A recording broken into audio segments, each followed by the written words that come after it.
Eu vou cantar esse hino direitinho, irmãos. Graça e paz de novo.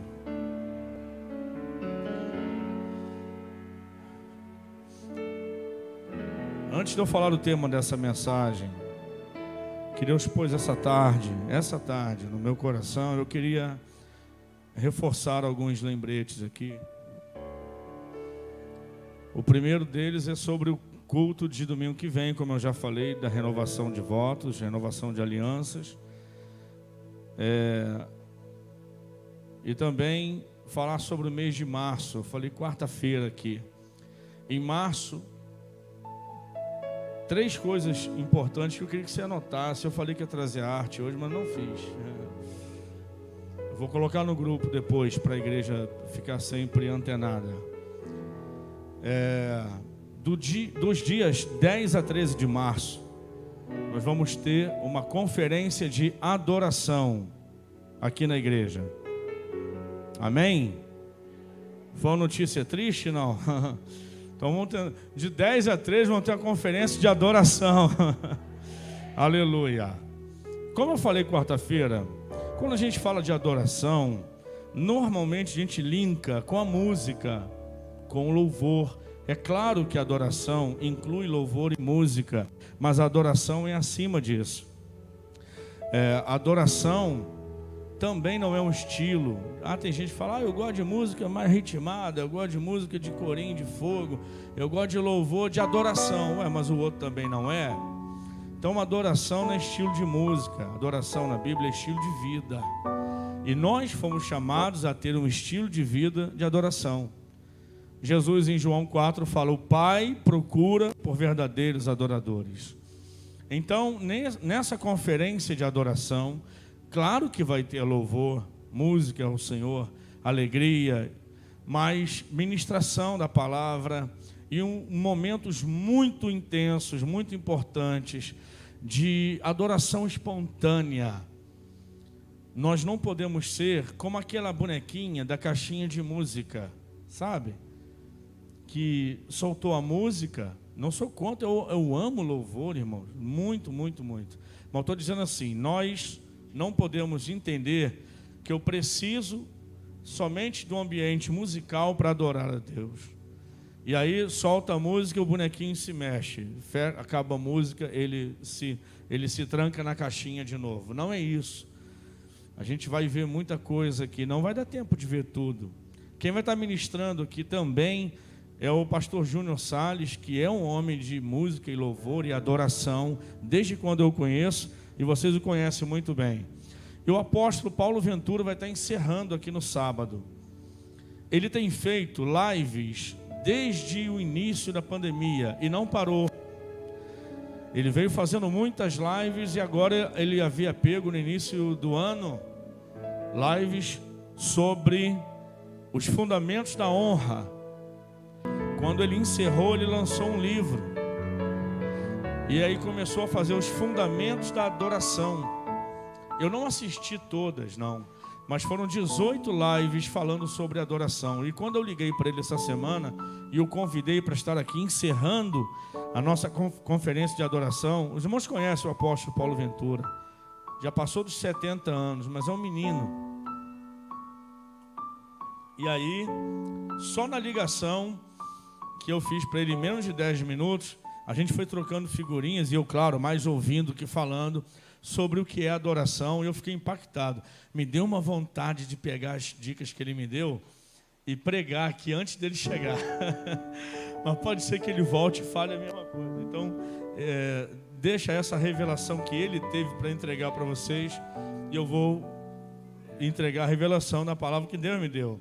Então, quarta-feira vai ser dia 10. Quarta-feira a gente já tem culto mesmo. Então, quarta-feira, dia 10, começa a conferência de adoração. Não há inscrição, portas abertas, pode trazer quem você quiser. Aí vamos ter quinta-feira também à noite, sexta à noite, sábado, só à tarde e à noite. Não vamos fazer como as anteriores, tá? Vamos começar às 5 da tarde até às 7, depois de 7h30 para encerrar às 9, 9h30. Mas o sábado vai ser todo por conta do apóstolo Paulo Ventura. Eu vou só abrir quarta-feira aqui. Então, anota aí para você participar. Eu sei que às vezes você vem do trabalho, vem correndo do trabalho, mas eu te garanto que se você parar aqui e conseguir pegar ainda 30 minutos, encerramento, você vai pegar muita coisa. Você vai receber muita coisa. É o momento da igreja, eu digo não só o Vinho Novo, da igreja do Senhor, né? Redescobrir o caminho da adoração extravagante, da adoração legítima. Não que a nossa adoração não seja, mas aprofundar isso. Esse é o momento. Nós estamos vivendo os últimos dias da igreja sobre a terra. Amém? E lá no céu, querido, é só adoração. Então quem está antenado com isso aí já vai aquecendo os motores da alma, do espírito, do coração, adorando a Deus aqui embaixo para continuar adorando a Ele por toda a eternidade. Amém? E dia 27 de março, nosso luau, que vai ser aqui no espaço do Shalom. Isso daí, estamos costurando o horário e certinho. Bom, no mês de março, vocês vão ver o pastor de vocês ministrando aqui o tempo todo. O mês de março, Deus pôs no meu coração para nós ministrarmos em um tema só. Diga comigo, o fluir do Espírito Santo. Mais uma vez, o fluir do Espírito Santo. Vai ser tudo isso no mês de março. Amém? Então aqueça o teu coração. Deus tem algo tremendo para você. Eu queria compartilhar, como eu disse, uma palavra nessa noite, que na verdade nós vamos caminhar em 3 textos. Eu nem passei a limpo as minhas anotações. Acabou de vir aqui hoje à tarde. Mas eu quero falar com vocês subordinado a um tema que é o Deus que nunca se atrasa. Você pode falar isso para quem está sentado do seu lado? Aleluia. Mais uma vez, vai, fala de novo para outro irmão aí. O Deus, aleluia. Isso significa dizer o Deus que vai na frente. Aleluia. O Deus que vai na frente. Eu estava hoje lendo um pouco da Bíblia e a minha noite de sono não foi completa, minha esposa sabe. Eu fui dormir tarde e fiquei pensativo. Eu levantei no meio da madrugada e depois eu falei, não, tenho que descansar. Voltei para estar de manhã com vocês aqui e ter uma palavra de Deus fresquinha para compartilhar pela manhã. Então à tarde eu precisava descansar, mas eu fui. Quando eu deitei um pouco, irmãos, confesso, essa palavra veio ao meu coração. Eu falei, não, eu tenho que voltar para a mesa lá. Fui à mesa, preparei a agenda. Eu quero compartilhar com você. São 3 passagens que o Espírito de Deus me fez lembrar essa tarde, que nos prova que o nosso Deus, e eu já falei isso aqui, inclusive numa dessas passagens que eu vou dizer hoje aqui, que o nosso Deus, Ele não atrasa e Ele nem adianta. Você lembra que eu já falei isso aqui? Que Deus não atrasa e Deus não adianta. Ele sempre chega na hora certa. E o que eu vou dizer hoje aqui, dentro da mesma passagem também, é o Deus que vai na frente. Mas eu vou explicar quando chegar lá, para você não entender que o pastor André mudou e está se contradizendo. O Deus que vai na frente. Quando a gente fala de Deus, do Senhor, a gente está falando de um ser que é o nosso Deus, infinito. Infinito em poder, infinito em capacidade, infinito em amor, infinito em graça. Deus é infinito. Um dos atributos de Deus é que Ele possui a capacidade de ser infinito, ou a infinitude, para quem preferir. Deus não pode ser mensurado. Deus, Ele tem todo o poder, por isso Ele é onipotente. Deus, Ele conhece as coisas antes delas acontecerem, por isso Ele é onisciente e também presciente. Porque como onisciente, Deus conhece tudo. Agora, Deus conhecer tudo antes de acontecer já revela, além da onisciência, a presciência, ou seja, Deus sabe das coisas antes delas acontecerem. Por isso o salmista Davi diz que ainda a palavra não me subiu à boca, ainda a palavra não saiu dos meus lábios, mas tu já as conheces, Senhor. Ele diz: o Senhor conhece minhas 1000 palavras antes de eu falar a primeira. Você pode ter certeza que Deus conhece o teu coração antes de você ter saído de casa. A motivação de você vir à casa do Senhor, Deus conhece. Deus sabe exatamente aquilo que nós estamos maquinando para amanhã, para depois da manhã, para ano que vem. Quando Caim, ele se enciuma contra Abel, seu irmão, e começa a gerar uma ira no coração dele, Deus aparece para ele e fala: Caim, porque descaiu o teu semblante? Vou te dizer um negócio: o pecado jaz à porta, sobre ti será o seu desejo, mas tu precisa dominá-lo. Deus avisa Caim antes dele cometer o crime. Estava inclusive eu compartilhando com o pastor Júnior Salles esses dias, não compartilhei com mais ninguém, a não ser primeiro minha esposa, depois ele. Um dia vamos falar sobre isso aqui. Eu acho interessante, por exemplo, você nunca pensou nisso? Deus, ele, na oferta de Caim e Abel, Caim oferta primeiro, Abel oferta depois. Mas Deus aceita a oferta de Caim, de Abel, e rejeita a oferta de Caim. E Caim fica enciumado, começa a irar contra seu irmão. Deus vai até Caim e tenta preveni-lo do mal que quer dominá-lo. Mas Deus não previne Abel do irmão que queria matá-lo. Um dia nós vamos falar sobre isso aqui. Então Deus chega antes, para o nosso bem. Deus sempre chega antes. E olhando para a Bíblia hoje, eu me deparei com 3 passagens que eu quero compartilhar com vocês. A primeira delas, põe para a gente por favor, querido, Lucas capítulo 7, versículo 11 até o 17. Se você tiver um caderninho aí, estiver anotando, eu vejo gente anotando aí, eu fico feliz. Eu não sei se estão fazendo uma caricatura do pastor, não, né? Que bênção, né? Senão ia faltar tinta na caneta. Lucas capítulo 7, versículo 11 em diante, que fala sobre a viúva de Naim. Lembra dela? E aconteceu que no dia seguinte, ele, Jesus, foi à cidade chamada Naim, e com ele iam muitos dos seus discípulos e uma grande multidão. Escuta. E quando chegou perto da porta da cidade, eis que levavam um defunto, filho único de sua mãe, que era viúva, e com ela ia uma grande multidão da cidade. E vendo-a, o Senhor moveu-se de íntima compaixão por ela e disse-lhe: não chores. Irmãos, como não chorar no momento desse? E chegando-se, tocou o esquife, o caixão, e os que o levavam pararam e disse: jovem, a ti te digo, levanta-te. E o que fora defunto agora assentou-se e começou a falar. E entregou a sua mãe. E de todos se apoderou o temor, e glorificavam a Deus, dizendo: um grande profeta se levantou entre nós, e Deus visitou o seu povo. E correu dele esta fama por toda a Judéia e por toda a terra circunvizinha. Quantos já conheciam essa passagem? A maioria, claro.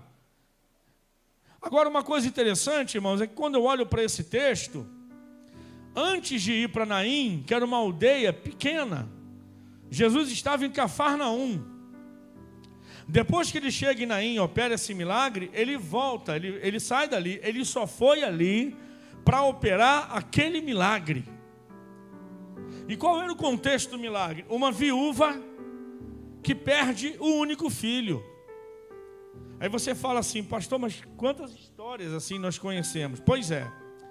Mas na cultura, é importante a gente voltar, que na cultura judaica daqueles dias, numa cultura predominantemente patriarcal, onde a figura do homem era destacada e a figura da mulher ficava na sombra ou à sombra. Quando a mulher, por exemplo, um casal, tinha apenas filhas, mulheres, e não tinha filhos, uma interrogação surgia. Será que não vai ter nenhum herdeiro dessa família? Porque era uma coisa, sabe, machista, mas não como nos dias de hoje. Era uma sociedade patriarcal, muito fechada. Jesus veio quebrando isso. Você vai ver Jesus conversando com mulheres, em particular como a mulher do poço de Jacó, por exemplo, em João capítulo 4. Você vai ver Jesus recebendo mulheres na casa onde ele estava ministrando, Jesus sendo seguido por mulheres, Jesus se reportando a mulheres. A primeira que o viu ressurreto foi uma mulher. Então Jesus ele valorizava a figura feminina, trazendo à tona a importância da mulher numa sociedade completamente patriarcal. Mas enfim, essa mulher perde o marido. E quando ela perde o marido, por graça de Deus, que bom que ela tem um filho, porque agora quem vai sustentá-la é o filho, né? Só que o filho também morre. E agora a mulher fica totalmente desguarnecida. Ela vai ter que realmente sobreviver das esmolas, da boa vontade, da caridade alheia, porque agora ela é uma mulher completamente desguarnecida. Ela perde o marido e logo em seguida perde o filho. Jesus vem de Cafarnaum para Naim para resolver aquele problema. E quando ele chega lá, é engraçado, a gente viu aqui Jesus falar para ela: não chores. Como não chorar numa situação dessa? Mas depois nós vamos chegar nesse ponto. Primeira coisa que me chama a atenção é a distância. A distância de onde Jesus estava, em Cafarnaum para Naim, é em torno de 35 a 50 quilômetros, dependendo do ponto da cidade que ele sai, entendeu? Para chegar lá. Vamos pegar 35 quilômetros. 35 quilômetros, se Jesus fosse andando numa velocidade a 3,5 km por hora, você pensa que é muito devagar? Sobe na esteira, vai caminhando 3,5 km. No início tu não vai sentir não, mas depois de 20, 30, 40 minutos você me fala. Mas imagina que Jesus caminha 10 horas sem parar, né? Então para ele, na melhor das hipóteses, Jesus com a disposição física dele lá, a resistência física dele bacana, ele sair de Cafarnaum e numa passada só, no mesmo ritmo, irmãos, isso é quase sobre-humano. 10 horas caminhando para chegar em Naim, ok? Só que na cultura judaica, em vários aspectos, em vários locais, era observado o seguinte: morreu alguém, corre-se lá e constata, não tem mais sinal de vida, é provado, morreu, pega-se o corpo, prepara-se o corpo, e do momento da constatação da morte até o momento do sepultamento não levava mais que 6 horas. 6 horas. Se eu falei para você que Jesus estava a pelo menos 35 quilômetros de Naim, e que se ele fosse andando 10 horas sem parar, no mesmo ritmo normal de uma pessoa andando a 3,5 km por hora, ele tinha que levar 10 horas de Cafarnaum até Naim. Só que do momento que o garoto morreu até o momento do sepultamento, 6 horas e média. O que isso prova, irmãos? Que Jesus saiu de Cafarnaum, o garoto ainda estava vivo. Jesus saiu antes dele morrer. Antes de baterem o martelo lá em Naim e dizerem: o garoto morreu, Jesus já tinha saído de Cafarnaum. Ele se antecipou, senão não daria tempo. Então, para quem estava em Naim, Jesus chegou na hora certa. Jesus não atrasou nem adiantou, né? Ele chegou na hora certa, porque quando ele chega, o cortejo fúnebre está na porta da cidade. Ou seja, saindo da cidade, era o local do sepultamento. Se Jesus atrasa 30 minutos, o garoto já ia estar sepultado, ok? Claro que ele podia ir lá fazer o milagre, mas ele chega com o corpo do garoto na porta da cidade. Para todo mundo, ele não atrasou, mas na verdade, ele se adiantou. Isso quer dizer que quando você começa a pedir a Deus alguma coisa, quando você aplica o teu coração para buscar ao Senhor, antes de sair alguma palavra da sua boca, o salmista diz: antes que a palavra me venha à boca, Ele já conhece o que está no meu coração. Ou seja, querido, você começou a orar a Deus pedindo alguma coisa hoje, Ele já estava providenciando isso antes de você clamar. Ele se antecipa.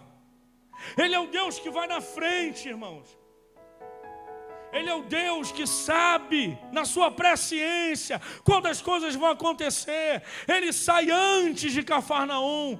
Aí ninguém entende nada, ele fala: vamos comigo até Naim, porque eu tenho um garoto para ressuscitar lá. Se eles tivessem algum telefone ali, eles ligariam para a mãe do menino e ia dizer: não, realmente, mas ele não morreu ainda não, ele está mal, mas que bom que Jesus está vindo. Mas Jesus já sabia que ele ia morrer, e ele já vai preparado para transformar aquele dia fatídico de tristeza do coração daquela mulher num dia de glória, num dia de alegria, num dia em que a morte ia dar lugar à vida, num dia em que a tristeza ia dar lugar ao cântico, no dia em que um culto fúnebre ia virar um culto de ação de graças. Por que isso? Porque Ele é o Deus que vai na frente.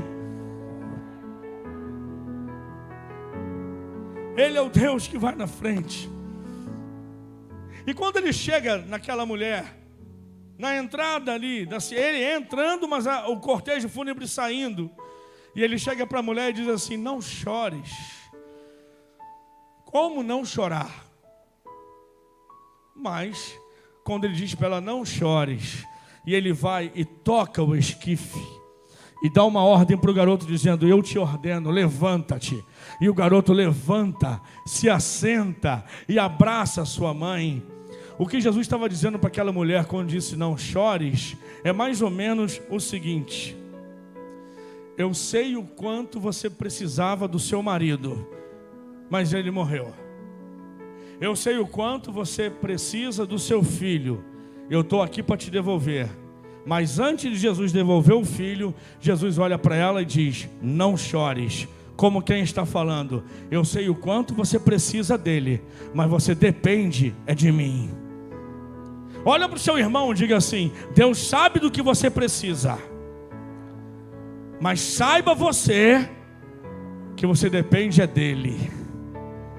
Escuta isso, irmão. Jesus disse assim: porque ficais preocupados e ansiosos com o dia de amanhã, com o que há vez de comer, beber e de vestir? Olhai para os lírios do campo, nem Salomão em toda a sua beleza se vestiu como um deles. Mas o vosso Pai que está nos céus bem sabe do que vocês precisam. Buscai primeiro o reino dos céus e a sua justiça, e todas as demais coisas vos serão acrescentadas. Em outras palavras, Jesus está dizendo: eu sei do que vocês precisam, mas a dependência de vocês está em mim. Nós precisamos de muita coisa, mas a nossa dependência é Jesus.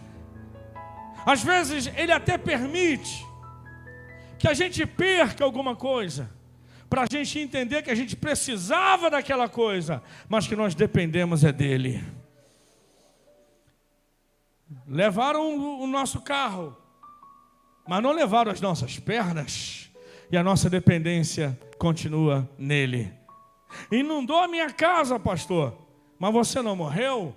E a casa está aí de novo, restaurada, ou quem sabe até uma casa nova. Por quê? Porque você precisava da casa, mas a sua dependência está em Deus. Você pegou Covid, ficou mal, mas você superou, você está aqui. Por quê? Você precisou do remédio, mas passado o remédio, a sua dependência está em Deus. Nele está a nossa vida. Então saiba de uma coisa: Jesus é o Deus que vai à frente. Deixa eu contar para vocês um testemunho bem simples. Tinha 14 anos. Aceitei Jesus com 13. Comecei a ir para a igreja. E aí ia para a igreja todos os cultos. Mas eu só tinha uma calça jeans. uma calça jeans e uma blusa vermelha, de botão. A blusa tudo bem, mas a calça era uma só. E um dia, eu estava me arrumando, eu estudava à tarde, eu só estudava, eu tinha 14 anos. E aí de manhã eu ia para a consagração. Eu andava uns 10 quilômetros até a igreja. E aí eu estava me arrumando na frente do espelho. A minha calça já surradinha, só tinha aquela. Minha mãe não tinha condições de comprar uma calça. E eu só estudava. Então eu olhei no espelho, olhei para o céu, falei: Senhor, preciso de uma calça. Arruma uma calça para mim. A minha irmã, Nilceia, estava conversando com a minha mãe na cozinha. Irmãos, quando eu acabei de falar isso, estava penteando o cabelo para sair, ela lá da cozinha, porque eu saía pela sala, ela da cozinha, minha mãe gritou e falou: André, vem aqui. Aí quando eu cheguei na cozinha, ela disse assim: ontem, o Eduardo, marido dela, estava esvaziando o guarda-roupa, e ele separou umas coisas lá. Ele separou um par de sapatos e uma calça. Deve dar em você. Passa lá depois do culto para você ver se dá.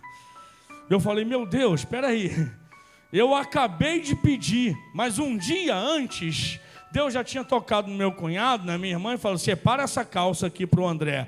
O que você está achando que Deus vai começar a fazer a partir do momento da sua oração, você está enganado. O seu Deus é aquele Deus que vai à frente. Deus já começou a fazer. A tua oração só vai conectar o que Ele começou a fazer para acontecer na sua vida. Mas agindo, Ele já está. Se você crê nisso, levanta a sua mão e diga alguma coisa do teu coração para Ele. Diga: meu Deus, obrigado, porque Tu és o Deus que vai à minha frente.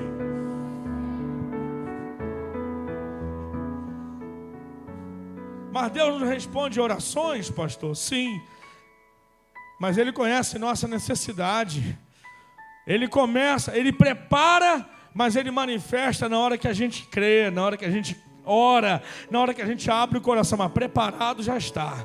Você pensa comigo, se Deus preparasse o oxigênio para nós respirarmos, só no momento que nós lembrássemos de orar pedindo, Ele prepara antes, porque se não fosse assim, o nosso Deus é maravilhoso. E Jesus vai lá em Naim, ressuscita o garoto e volta para casa. Ele faz isso porque Ele nos ama. O segundo texto que eu quero compartilhar com vocês é João capítulo 21, do versículo 1 até o 9.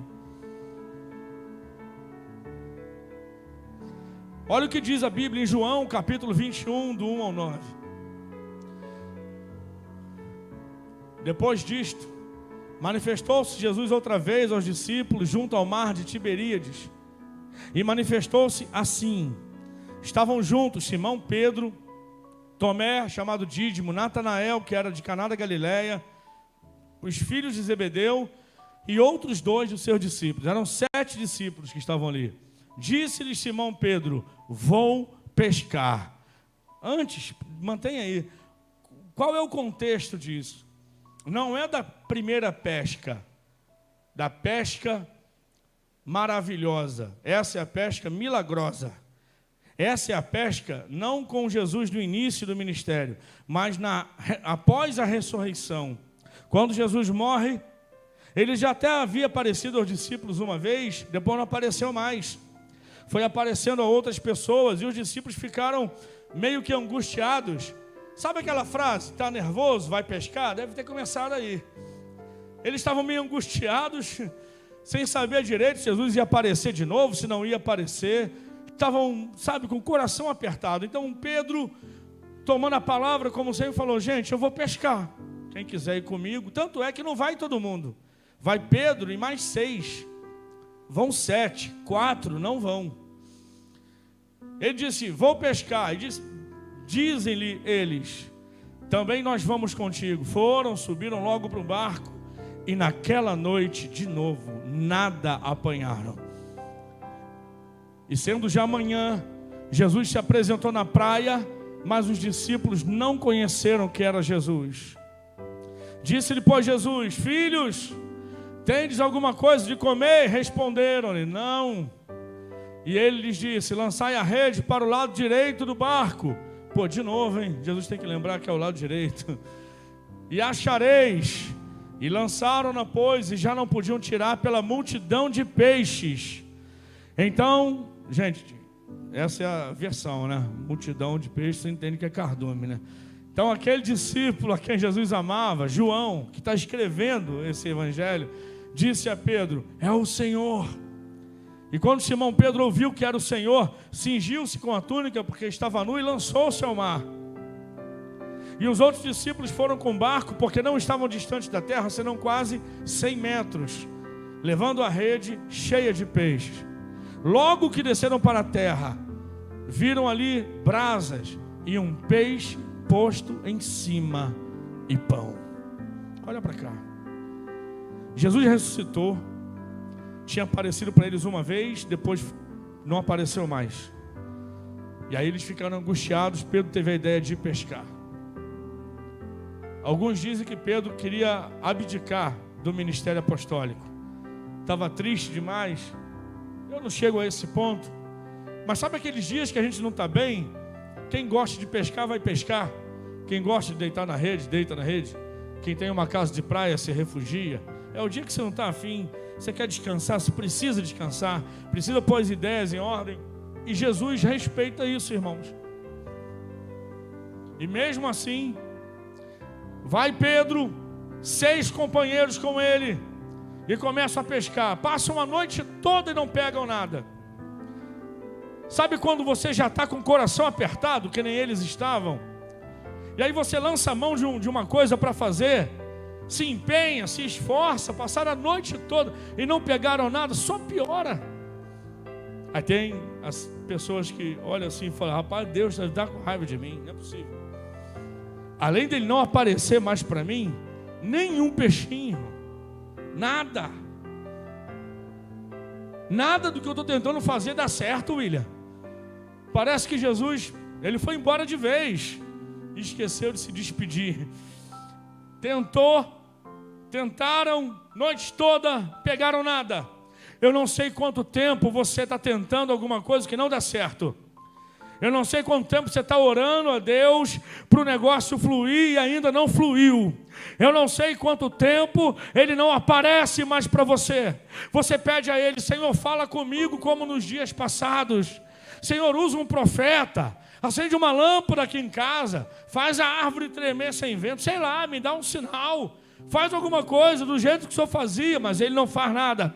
Parece que Ele foi embora de vez. Mas fica tranquilo, porque o teu Deus é aquele que vai à frente. Você ainda vai se surpreender com o que Deus preparou para a tua vida. Você crê nisso? Aleluia! Você pode ser boca de Deus nessa noite para alguém? Então olha para quem está do seu lado e diga: você ainda vai se surpreender com o que Deus está preparando para a tua vida. Você ainda vai se surpreender com o que Jesus está preparando para você. E aí, quando eles estão no barco, sem apanhar nada, o dia amanhece. E aí um cara que está a 100 metros, eles estão a 100 metros dentro da água, no barco, e alguém aparece lá na areia e diz: filhos. É a primeira vez que são chamados de filhos. Primeira vez. Essa é outra mensagem que eu preciso pregar aqui. Eu preguei nas filiais e não preguei aqui. Jesus trata os discípulos primeiro como servos. No meio do ministério eles os chama de amigos. E só depois da ressurreição, a começar daqui, ele os chama de filhos. Primeira vez. Como é a primeira vez que ele chama os discípulos de filhos, eles não identificaram. Lá da areia ele grita: filhos, tendes algo para comer? E aí eles gritam: não apanhamos nada. Como se ele não tivesse já. E aí João, que tem um coração talvez mais sensível, era o chamado apóstolo do amor, aquele que reclinava a cabeça no peito de Jesus na hora que estavam sentados à mesa para comer. Ele olha para Pedro e fala: é o Senhor. Falou: será, rapaz? É o Senhor. É o Senhor. Está um pouco diferente, mas é o Senhor. Porque a aparência dele está diferente, mas essa voz é inconfundível. Quando Deus fala com você, Você pode até não enxergar muita coisa, mas a voz é inconfundível, porque ele falou que eu sou o bom pastor, e o bom pastor dá a vida pelas ovelhas. Por elas ele é conhecido, a sua voz por elas é identificada. Então João fala, só pode ser o Senhor.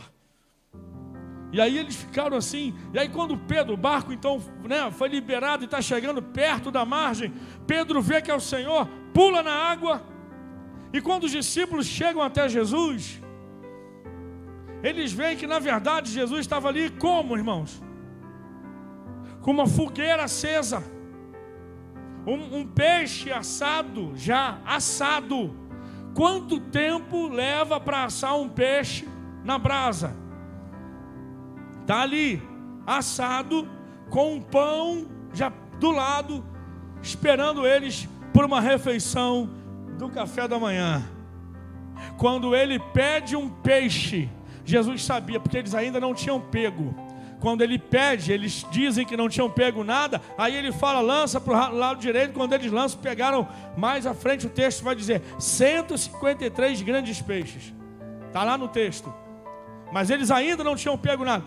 Eles não tinham pego nada, mas Jesus já tinha um peixe pronto, assado na brasa, com um pão, esperando eles saírem do barco para tomar um café. Por quê? Porque Ele é o Deus que vai à nossa frente.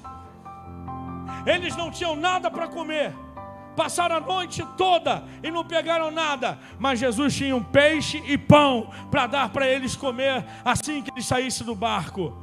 Para matar o frio da noite toda no barco, Jesus tinha uma fogueira acesa esperando eles para se esquentarem, para poder consolar o coração deles. De uma noite toda sem pegar nada, eles lançam uma rede para o lado que Jesus fala, e 153, é um recorde para aqueles pescadores. 153 grandes peixes são trazidos por uma rede e por um homem, Pedro, sozinho. Como ele conseguiu, eu não sei. Me parece que quando o milagre vem, a gente fica mais forte.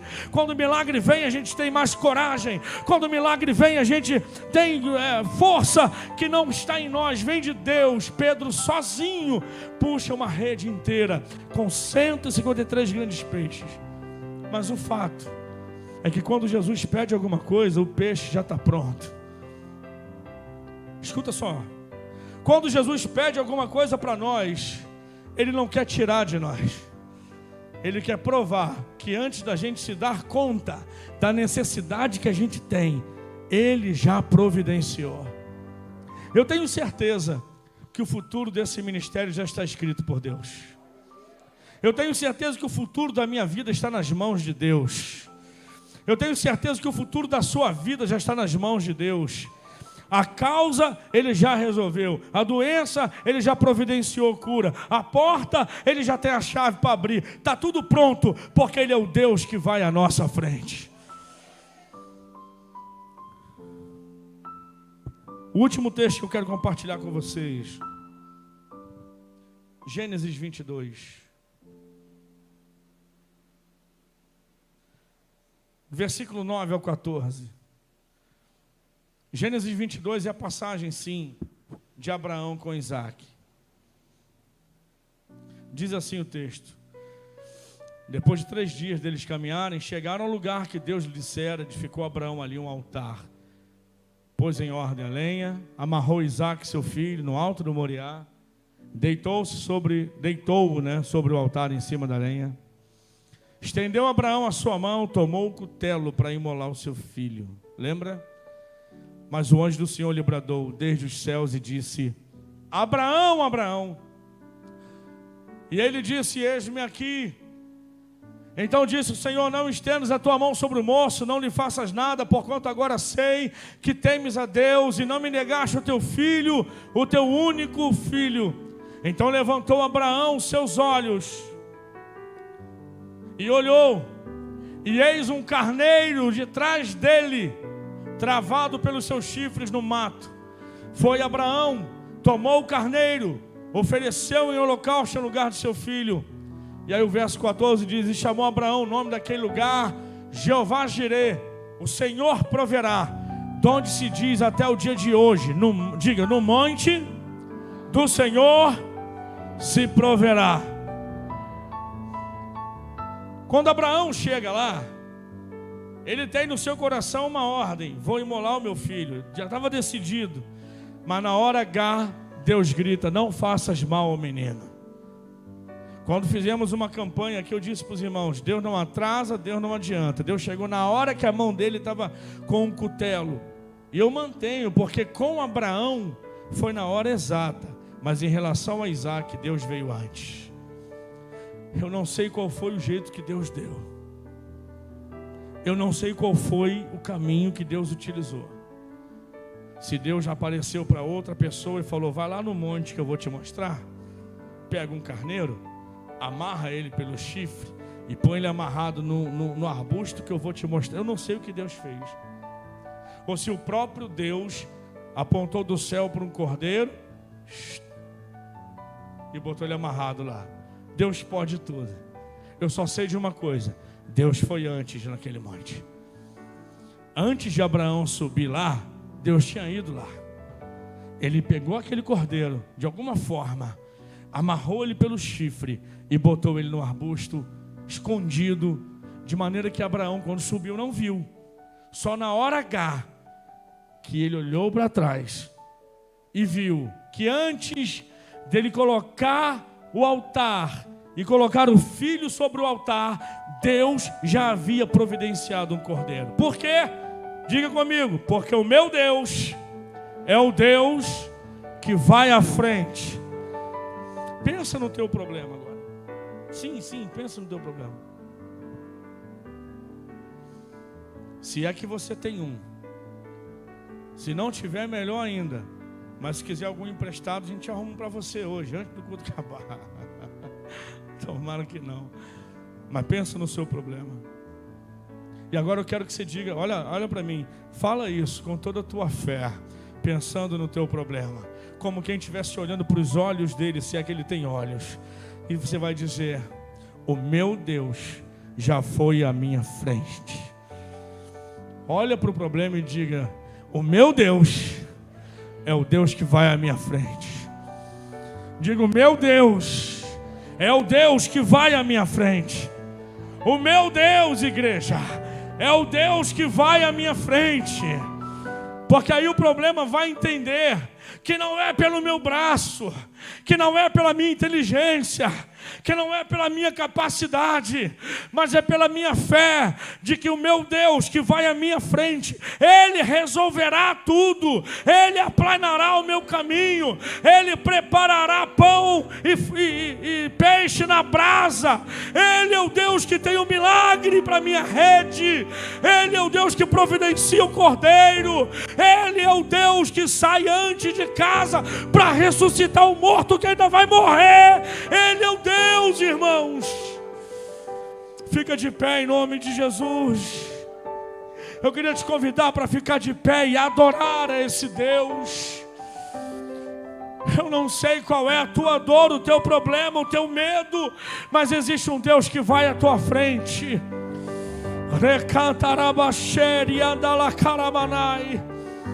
Aleluia, levante as tuas mãos, abra o teu coração e adore, porque o nosso Deus, Ele não adianta, não atrasa, mas para realizar o milagre, Ele já preparou tudo. Antes de você entrar por essas portas, Ele já havia preparado esse culto, para dizer para você que Ele é o Deus que vai à frente. Você sabe quantas vezes na Bíblia aparece a expressão não temas? Uma vez para cada dia do ano, para que no dia 1º de janeiro você acorde e ouça: não temas. Dia 2 de janeiro, não temas. Dia 3 de janeiro, não temas. Fevereiro, não temas. Março, não temas. Abril, não temas. Maio, não temas. Junho, não temas. Setembro, não temas. Outubro, não temas. Novembro, não... 31 de dezembro, não temas. Porque Ele é o Deus que vai à frente. Ele é o Deus que vai à frente.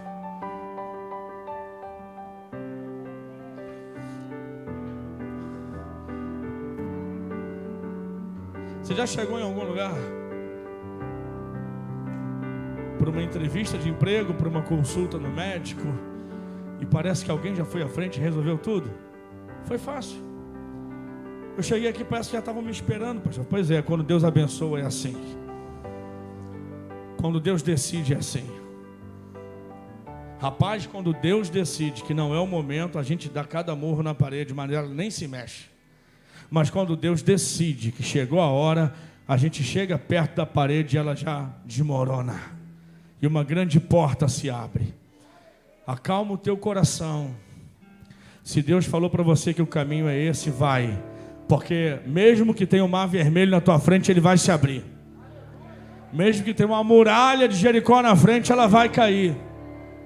Se Deus falou para você, se joga no buraco, se joga e deixa acontecer.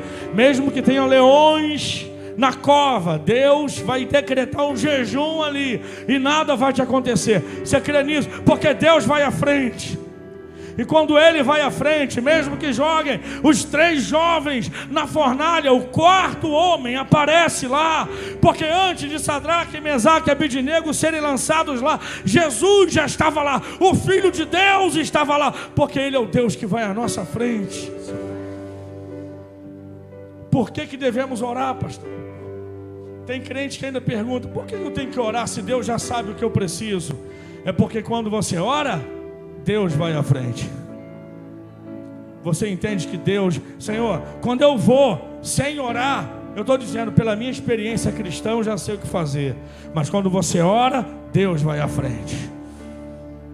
Quando você ora, Deus abre porta. Tem gente que já entendeu isso aqui. Vai fechar um negócio, vem no culto, ora a Deus, e quando pode, faz uma oferta de gratidão por algo que ainda não aconteceu.